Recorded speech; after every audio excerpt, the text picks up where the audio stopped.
Welcome to the MS&Me Radio Network. The broadcast shows are for informational and entertainment purposes only. They are not designed to provide listeners with specific personal, medical, or counseling advice. Individuals with a medical issue should always consult their healthcare provider.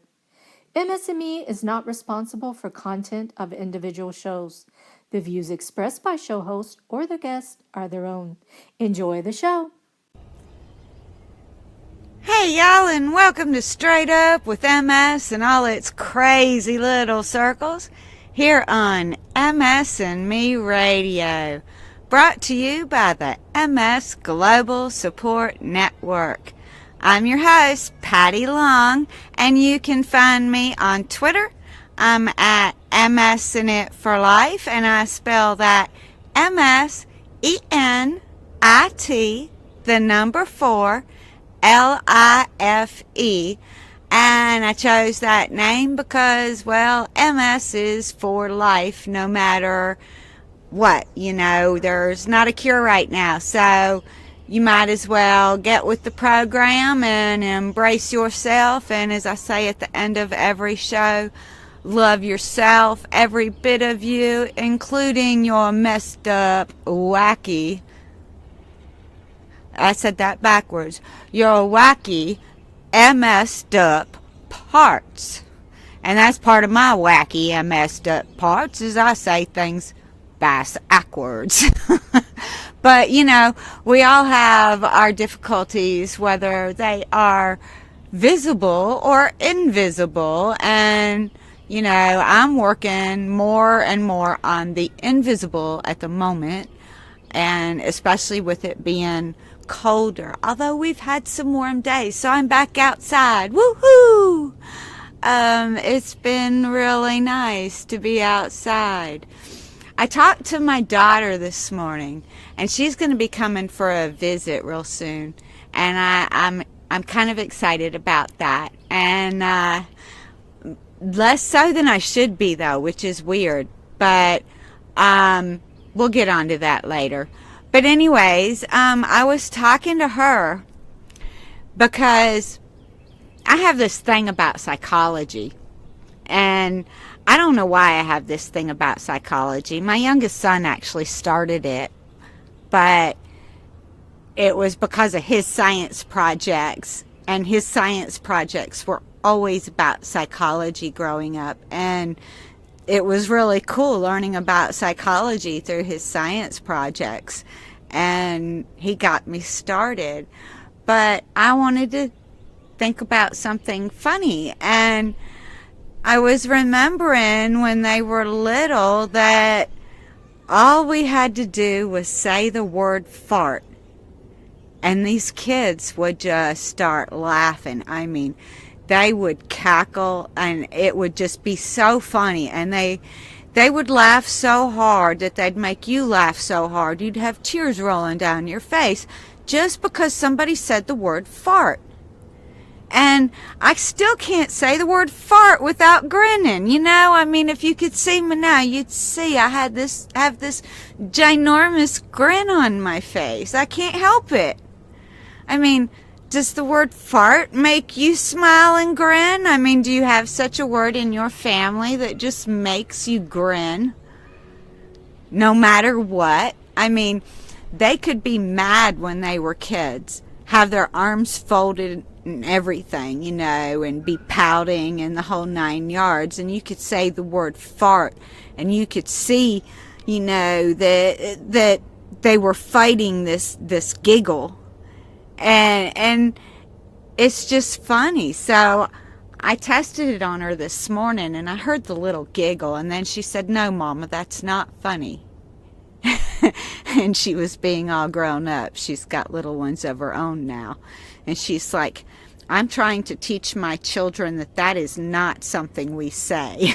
And I got tickled because, you know, we used it as in a totally different way when she was growing up. And you know, these things, it's so funny because they go round robin. You know, one generation uses it the way our family used it when my children were growing up, and then the next generation it's a no-no, and then it goes around in circles.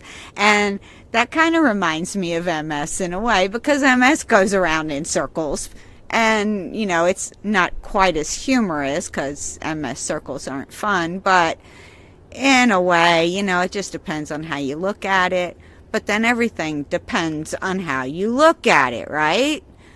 There's lots of things that have happened over the years that you can, even before I had MS, that you can look at in a way that is funny, or you can look at that in a whole different way and make pure evil out of it, So it just depends on how you look at things. But, yeah, and I wonder too if there is a certain word in other countries, like if I went to the UK, is there a certain word there that across the board that people just find as a funny word? Or is there a different word in Germany or in Australia or in France, or the Netherlands, or, are there certain words that are funny in different countries?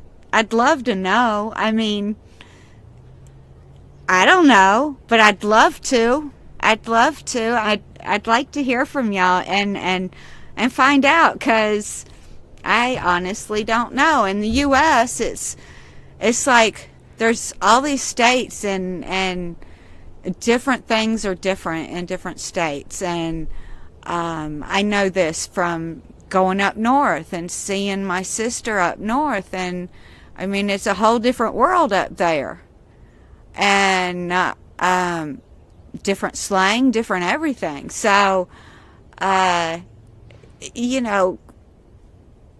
it's almost like little countries in different sections of the U.S. So there may be different words that hold different values of humor in different parts of the U.S. even. So I don't know. I just thought it was funny, so I thought I'd share it with you today and see if you thought it was funny. So everybody, fart! I'm sorry, I can't help myself. And no, y'all, I haven't taken any pills. This is just me being goofy. But I will move on, because I had another bit of fun this morning on the front porch, which involved my great dog, Hutchie. As I'm sitting there, he is drinking the fresh rainwater out of a flower pot.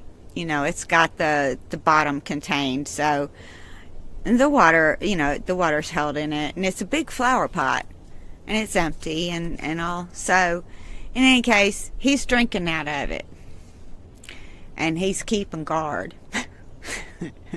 And he looks up, and he looks around, and then he gets another drink, and he looks up again, and I notice he's got drool hanging from the side of his mouth, and I'm like, oh gosh.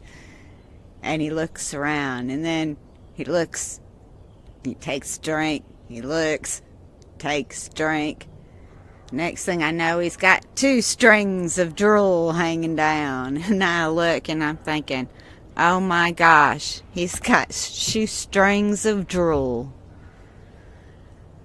And I start thinking about shoestrings of drool.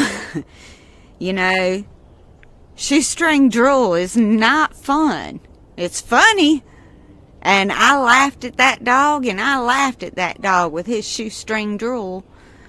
And it hanging down there, and him looking around and getting back to get some more to drink. And I kept thinking, is that flower pot can it ever empty? And he kept on drinking. And finally, he stops drinking, and he thinks he's going to walk over on the porch. I don't think so. And I'm like, Hachi, go for a run. Go for a run. Because there's nothing worse than the shoestring drool shake. Say that 3 times fast. Shoestring drool shake. Shoestring drool strike. I can't even do it. 2 times, half slow. But, you know, the shoestring drool shake. So I didn't want that, so I told him to go for a run. And he looked at me. And I swear this dog looks at me and says, no. And when he said no, when that head went to slinging, I had a blanket out there with me, thank goodness. So I covered up my head with that blanket, or I would have had that shoestring drool all over me. I promise you, that dog has shoestring drool. And you know the type I mean. It's where you got like this bubble that's bigger on the end of it than the top part is, where it's, you know, heavier at the bottom, like a shoestring would be with its bigger ends. And it's, I mean, it's like the worst to get hit with. And yeah, so I had to throw that blanket up there so I could keep it out of the way and not have it in my face. But that was him saying no. So then he goes back to drinking, and then I see that he's got these little sneaker strings hanging. Started just one side and then the other side, and I'm like, he's got to be getting to the bottom. He's got to be getting to the bottom. He's got to be getting to the bottom. But he's still not at the bottom. He's already gotten rid of the big, long, huge, long sneaker strings of drool. It's kind of like the reins on a horse or something, you know. I mean, they were long. And he's already gotten rid of those. So now he's down to just these little bitty things. But yet there's still water in the bucket. Well, it's not really a bucket, but a flower pot. And they start growing. And they're growing. And they're growing. And I'm going, oh no. Oh no. And they're getting longer. And they're getting longer. And they're getting longer. And I'm thinking the whole time, he's going to do it to me again. Please don't come over here. And as I sat there watching him and laughing like mad, I thought about medicine. And how medicine and the side effects are kind of like the shoestring drool. And sometimes that shoestring drool can get really, really long and can go slinging, and I do mean slinging, and it can either hit the wall, hit the fan, and everybody gets sprayed. It can be a bad scene at times even. I mean, a bad scene. I've been to that one. Or it can make you feel like you're crazy. It can do all kinds of stuff to you. It can make you sleep your day away. I've been to that one too. That's not a fun party either. Because, I mean, who wants to sleep their life away? I mean, really? Is that a trade-off that you really want? Is depression a trade-off you really want? You know, there's a lot of bad ones out there. And there's a lot of weird ones out there. And then there's a lot of meds out there that they'll tell you that, well, we can give you this one for the side effect of that. Huh. Do I want to make myself crazier by doing that? Huh. So I go back to watching Hachi. And I keep thinking, Hachi? He's growling now. I don't know if y'all can hear him or not, but he's guarding the place. He's got his growl on. But there he goes. He's got his shoestring drool on, and it's getting longer. And I'm giggling at him and giggling at him, and it's getting longer and longer. And as it does, I start thinking about my own predicament that I'm in right now. Because I started a new medicine. I started it back on the 8th of January. And it's done me a lot of good in a lot of ways. But it's also had some side effects. And the side effects have done like the shoestring drool has done with Hachi. You know, he started out, he had this big ginormously long drool string that grew and grew and grew and grew and grew. And then he said no when I told him not to come on the porch. And thankfully, I got my arm up in time and covered my face because I didn't need it in the face. I didn't want it in my face. I think he was doing that on purpose. Dogs can do that, you know. They get temperamental like that sometimes. And I was telling him not to come over there and wipe it off on me, because dogs will do that. I don't know if y'all have ever had a big dog like that, but they will do that. They will wipe their face on you every chance they get. So, anyways, this medicine, it started out by stealing my emotions completely. I mean, it knocked them out completely. I ain't have none. And it was the weirdest, oddest feeling in the world. And when I say I didn't have none, I had none. I didn't have any anger. I didn't have any joy. I didn't have any excitement. I didn't have none. And I didn't know what to think about that. It was too weird. And I was told, well, at least you're not stressed out. And I'm like, well, no, I don't feel stressed out about anything. You can yell, scream, pitch a tantrum, call me names, do whatever you want. I don't care. I really didn't. It didn't matter. Nothing mattered. Period.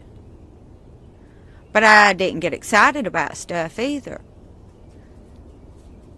And that was a side effect of the medicine. Doc said, give it a chance. Give it a chance. Wait it out, because you've just started it. Wait it out. It'll come back. So, okay. So I waited it out. And then they started coming back a little slow. But they started coming back, so I had hope for it.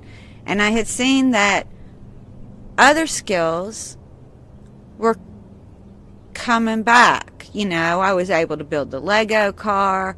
My headaches weren't so bad. I mean, from an 8 to a 2, I mean, that's pretty amazing there. And so there was this good stuff that was coming from it. So there was this good stuff. But then dizziness started. Uh-oh. There's 2 in the bad and like 3 in the good. So I'm at a uh-oh. And I'm now at a 3 and 3 because now I have an eye problem because my tears are falling apart while I'm blinking. And that could possibly be a side effect from the medication, but the only way to know is to go off the medication. So now I'm back to 3 and 3. So now I'm back like Hachi was, as he drank some more and more, as I waited on the pot to empty, to wondering when he lifted his head out of the bucket if the drool was going to be long again or not. And I think it's getting to the point where I'm drooling too much and I need to come off the medication. So I will get to have that conversation with my doc tomorrow, because it's too late already today, because I messed around all day and didn't do it. And that's another part of it. I just haven't been getting things done. But yeah, you know, sometimes our medications cause us to have a drooling issue. And we have to figure it out for ourselves that we're drooling, and then have the conversation with our docs. And sometimes we're literally drooling and we can't feel it, like I did when I was put on baclofen and I couldn't feel my face at that time, so I wasn't aware until somebody finally pointed it out to me.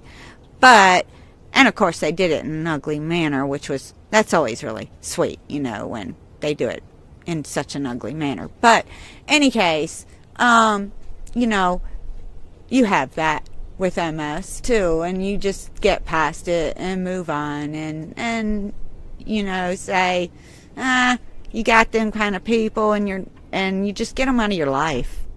I mean, it's the easiest thing to do, is just get them out of your life. And I say that's the easiest thing to do, and once you do it, you'll find out how easy it is, and you'll never stop doing it.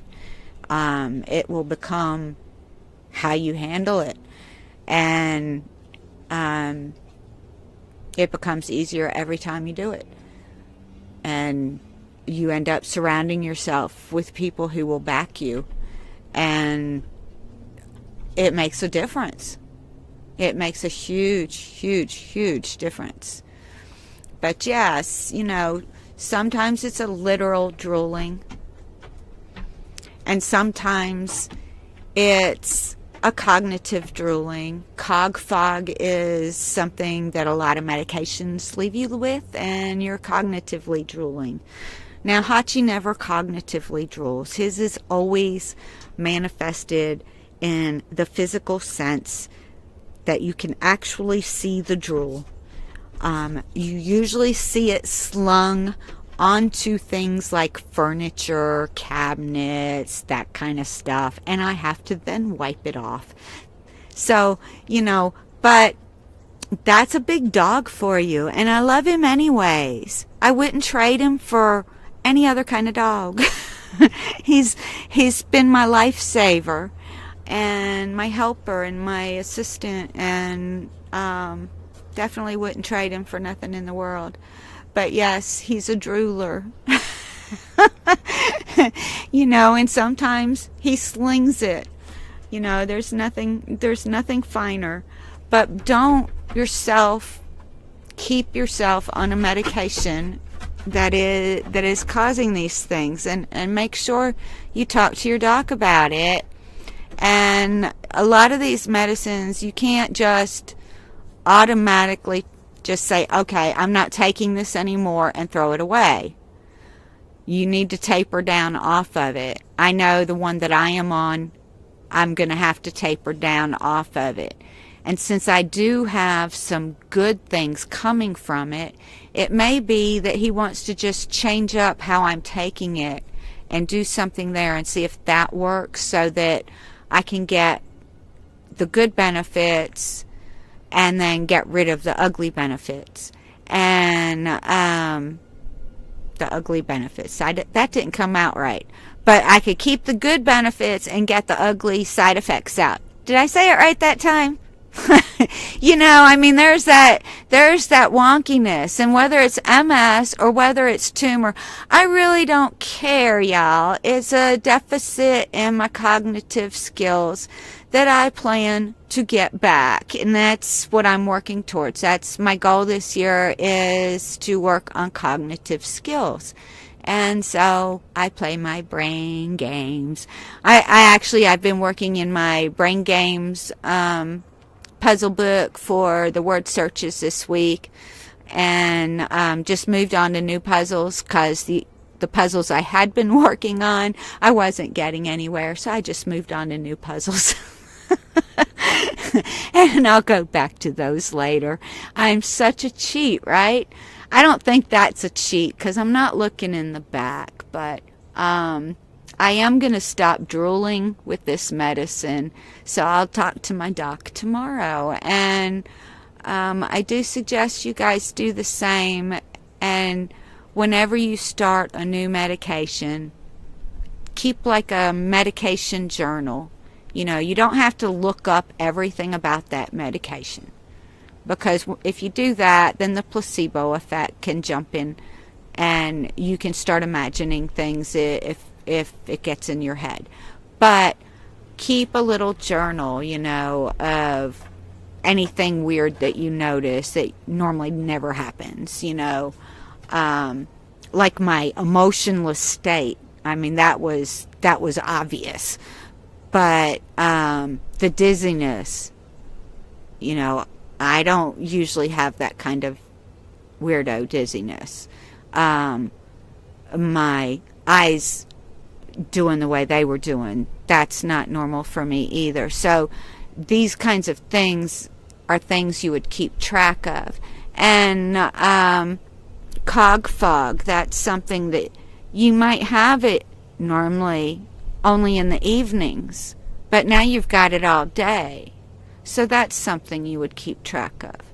So, or weakness in an extremity all day when normally you only have it in the evening. That kind of thing. That's what you want to keep track of. And then you have that noted that this is what's going on, so you can tell your doc. And keep him informed so that you can tell him about, your little shoestring drooling, or whether you have a big giant shoestring drooling that you need to do something about right away. Because those can be really problematic, and you might need to do something about them really quick. So thanks, guys, for listening. I love you all. It's time to go. But before I do, I want you guys to smile big, smile often, laugh a lot, and I hope you got a laugh out of my analogy there today and had a fun time. And most importantly, love yourself, especially your wacky MS'd up parts. Thanks, guys. Bye.